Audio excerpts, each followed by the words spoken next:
सरकार का जो भी नौकरशाह है तो सरकार उससे काम कराती है, तो उसको उसके एवज में उसको तनख्वाह देती है। लेकिन चेयरमैन को कोई तनख्वाह नहीं है, फिर भी चेयरमैन तैयार है, चूँकि ये समाज से आता है और किसान का बेटा है, किसानों के हित के लिए सोचता है। तो हम लोग चाहते हैं कि चलिए सरकार का निर्देश है उसका हम लोग पालन करते हैं। चूँकि चलो हम लोग ये भी मांग रखे हैं कि जो किसान है, आप खरीफ और रब्बी का जो वो खेती करेगा, तो खेती करने के समय से पहले आप उसको कम से कम 50,000 1 लाख रुपया का लोन दीजिए। उसके बाद वो धान का खेती करेगा, और धान जब उसका पैदा हो जाएगा तो फिर वो सरकारी रेट पर वो बेचेगा, और कुछ पैसा जो है वो लोन में भी अदा करेगा। देख लीजिए कि मुखिया, मेंबर और जो है प्रमुख जो भी है, वो जाति, आय, निवासी या कोई भी प्रमाण पत्र पर उसको साइन करने का अधिकार है, लेकिन एक चेयरमैन को अधिकार नहीं है। हम बिहार सरकार से चाहते हैं, इसमें कोई पैसा नहीं लगता है, एक मान सम्मान का बात है, उसमें अब्लिक पैक्स अध्यक्ष कर दिया जाए तो पैक्स अध्यक्ष को भी लगेगा कि नहीं सरकार हमारे प्रति सोच रही है। ये जो बैंक है, नेशनल बैंक है, सब बैंक अपना एक छोटा छोटा कोड दिए हुए है, वो जिसको हम मिनी ब्रांच कहते हैं, मिनी बैंक है ना, जो समाज में चल रहा है अभी और बहुत अच्छा चल रहा है, उसका परफॉर्मेंस भी बहुत अच्छा है। तो हम ये चाहते हैं कि ये जो कोऑपरेटिव बैंक है, ये भी हर पैक्स को एक कोड दे दे, ताकि वहाँ पर भी लेन देन का काम चलेगा। अस्सलाम वालेकुम, नमस्कार, आदाब। मैं हूं आपका दोस्त असद रब्बानी और आप देख रहे हैं अपना न्यूज़ चैनल सच्ची बात जनता की आवाज़। दोस्तों, अभी मेरे साथ मौजूद है मालोपरा पंचायत के चेयरमैन सह मुखिया प्रतिनिधि जनाब मोहम्मद आरिफ साहब। सबसे पहले आपका स्वागत है हमारा न्यूज़ चैनल सच्ची बात जनता की आवाज़ में।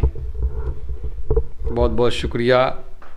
सच्ची बात जनता की आवाज़, ये आपकी चैनल। सबसे पहला सवाल ये है चेयरमैन साहब के पैक्स में ख़रीदारी शुरू हुआ है कि नहीं? पैक्स में ख़रीदारी शुरू हो चुका है। सरकार का निर्देश है कि 1 नवंबर से ख़रीदारी करना है। उसके तहत हम लोग जो है सरकार की बात को मानते हुए 1 नवंबर में उद्घाटन कर चुके हैं। लेकिन आगे अभी धान अधिप्राप्ति नहीं हो पाएगा, इसलिए कि धान में नमी है। हम लोग धान को चेक किए तो पाए कि 20 से 22% नमी आ रहा है, और अभी इलाके में धान जो है 3 से 3.5% का कटाई हुआ है, इसलिए अभी धान अधिप्राप्ति में थोड़ा लेट से शुरू होगा। दूसरी बात, चेयरमैनों को ये दिक्कत है कि धान अधिप्राप्ति होने के बाद, चूँकि जब तक मिल टैग नहीं होता है और एसएफसी चावल लेने को तैयार नहीं होता है, ऐसी परिस्थिति में अगर हम धान खरीदते हैं और मिल टैग नहीं होता है और चावल एसएफसी को नहीं जाता है, तो चूँकि बैंक जो पैसा देती है सीसी, तो चूँकि ये काम तो सरकार का है, तो बैंक जो सीसी देती है उसमें 8 से 9% का ब्याज समिति को लगता है। तो यदि हम आज से ख़रीदारी शुरू करें और दिसंबर में तक अगर वो चावल लेना शुरू करता है, तो नवंबर और दिसंबर 2 महीना का, 1 महीना का लमसम 8 से 9,000 रुपया ब्याज पड़ेगा। तो 2 महीना का 18,000 रुपया ये अतिरिक्त ब्याज पड़ जाएगा। जब तक बिल टैग नहीं होता है तब तक हम लोग धान अधिप्राप्ति नहीं करेंगे। चेयरमैन साहब, आप किसानों के प्रति क्या सोचते हैं? देखिए, किसानों के प्रति हम लोग हमेशा सजग रहते हैं। अभी सरकार को देख लीजिए, सरकार की भी थोड़ी नीति है। हम सरकार से मांग करते हैं कि अब आप देख लीजिए, आप चूँकि न्यूज़ चैनल चलाते हैं, आप देखते होंगे अपने इलाके में कि आंगनबाड़ी केंद्र है, मान लीजिए सपोज दैट आंगनबाड़ी केंद्र है, उसको 4 बोरा चावल है, सरकार वहाँ चावल पहुँचाती है। अब देख लीजिए स्कूल में भी वो चावल सरकार पहुँचाती है।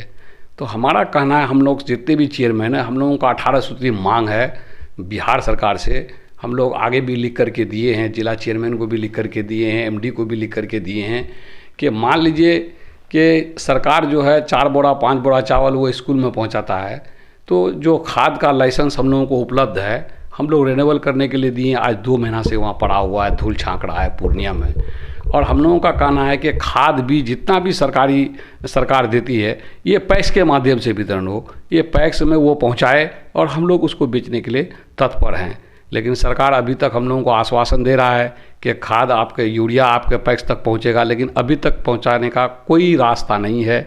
इसीलिए बिहार का जितने भी चेयरमैन है, खास करके बैसा मोड़ में एक भी चेयरमैन यूरिया नहीं लेके आ रहा है, क्योंकि यूरिया वो ला नहीं पाएगा। बहुत बड़ी दिक्कत है यूरिया लाने में। हाँ, सरकार पहुंचा दे, जैसे डीलरों को वो घर घर पहुंचाता है, स्कूल में चावल पहुंचता है, तो यूरिया क्यों नहीं पहुंचेगा? अगर यूरिया वो पहुंचाएगा तो हम लोग तैयार हैं यूरिया किसानों को उपलब्ध कराने के लिए।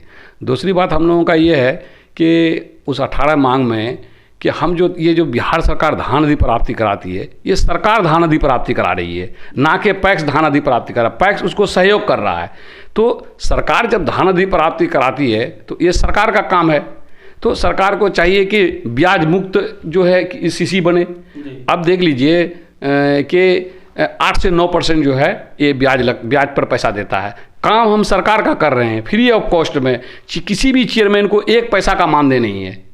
सरकार का जो भी नौकरशाह है तो सरकार उससे काम कराती है तो उसको उसके एवज में उसको तनख्वाह देती है। लेकिन चेयरमैन को कोई तनख्वाह नहीं है, फिर भी चेयरमैन तैयार है, चूँकि ये समाज से आता है और किसान का बेटा है, किसानों के हित के लिए सोचता है।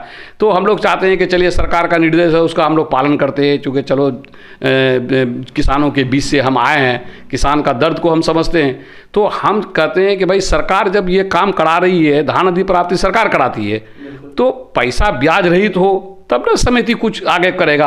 यहाँ पर समिति के साथ ये प्रॉब्लम है कि जो पैसा दे रहा है, अभी मान लीजिए 1 लोड का सीसी 9 लाख रुपया देगा, तो 9 लाख का 8% 7% ब्याज जो समिति के ऊपर अतिरिक्त है ही, फिर 1% पैसा मार्जिन मनी में कट जाता है।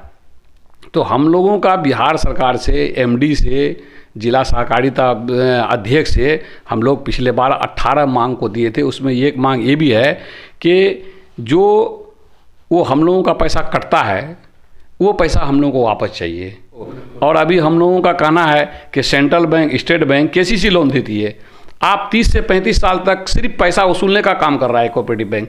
आज तक हम 15 साल तक, हम अभी 15 साल से हम चेयरमैन हैं, एक पैसा का लोन नहीं दिया गया है हमारे साथ है। और तीसरी बात ये है मीडिया बंधु, देख लीजिए सरकार का एक जो है, देख लीजिए पीडीएस का दुकान है। अब पीडीएस दुकान अगर हर पैक्स को वो लाइसेंस दे देती है सरकार, तो सरकार को बहुत बड़ा फ़ायदा है इससे। क्योंकि देखिए अदर आदमी को जो लाइसेंस मिला है वो वोट मांगने के लिए नहीं जाएगा। वो अगर 16% के बदले 20% भी ले लेगा, ज़्यादा जैसे कहाँ कंप्लेन कीजिएगा, किसी पदाधिकारी को कीजिएगा, है ना, फिर वो जांच होगा, वो जांच का विषय बन जाता है। लेकिन अगर यही लाइसेंस अगर कोऑपरेटिव पैक्स चेयरमैन को दिया जाता है, तो पैक्स चेयरमैन अगर किसी आम आदमी से, अगर एक कार्डधारी से 16 के बजाय अगर 20 लेता है, 13 के बजाय अगर 18 लेता है, तो वो तो याद रखेगा कि ठीक है जब आप मेरे को वोट मांगने आइएगा, 5 साल के बाद जब हम वोट मांगने आएंगे, तब तो वो कहेगा कि आपका रेट 13 रुपया था, आपने 18 रुपया लिया था हमसे, आपको 5 किलो अनाज देना था तो आप हमको 3 किलो अनाज दे के भगाए थे, आज हम आपको वोट नहीं देंगे।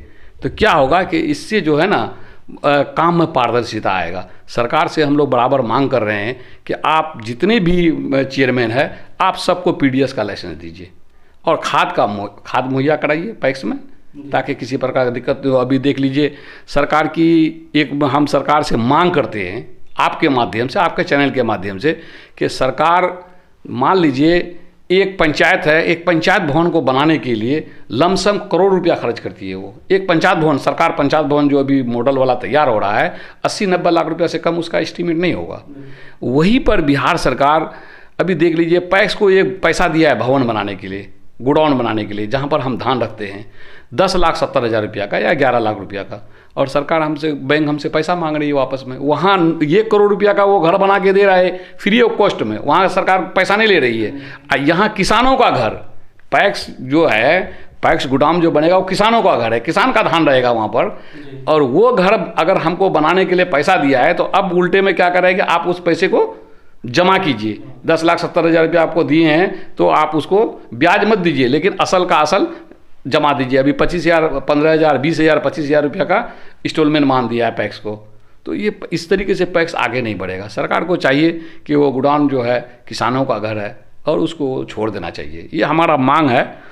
और हमारा ये भी मांग है कि बिहार सरकार को चाहिए कि कोऑपरेटिव को जिस तरीके से अभी वो चुनाव आयोग के द्वारा चुनाव करा रहा है, तो चुनाव आयोग के द्वारा पहले कोऑपरेटिव का ये पैक्स का चुनाव जो होता था सहकारिता के माध्यम से होता था, और लेकिन अभी जो है जब से नीतीश कुमार आया उन्होंने एक फैसला लिया कि नहीं, पैक्स का जो चुनाव होगा वो चुनाव आयोग चुनाव कराएगी। तो जब चुनाव आयोग द्वारा जो व्यक्ति चुन करके आता है तो उसका भी मान सम्मान होना चाहिए। अभी देख लीजिए कि मुखिया, मेंबर और जो है प्रमुख जो भी है, वो जाति, आय, निवासी या कोई भी प्रमाण पत्र पर उसको साइन करने का अधिकार है, लेकिन एक चेयरमैन को अधिकार नहीं है। हम बिहार सरकार से चाहते हैं, इसमें कोई पैसा नहीं लगता है, एक मान सम्मान का बात है, उसमें अब्लिक पैक्स अध्यक्ष कर दिया। चलिए, आपका बहुत बहुत शुक्रिया। दोस्तों ये है मालोपुरा पंचायत के चेयरमैन और मुखिया प्रतिनिधि जनाब आरिफ साहब। बहुत ही बेबाकी के साथ अपने बात को रखे चेयरमैन पैक्स से संबंधित। तो मैं कहना चाहूँगा सभी व्यूवर्सों से यही गुजारिश करना चाहूँगा, अगर आप यूट्यूब पर देख रहे हैं तो चैनल को सब्सक्राइब करें, अगर आप फेसबुक पेज पर देख रहे हैं तो फेसबुक पेज को फॉलो करें और ज़्यादा से ज़्यादा शेयर करें। देखते रहिए सच्ची बात जनता की आवाज़।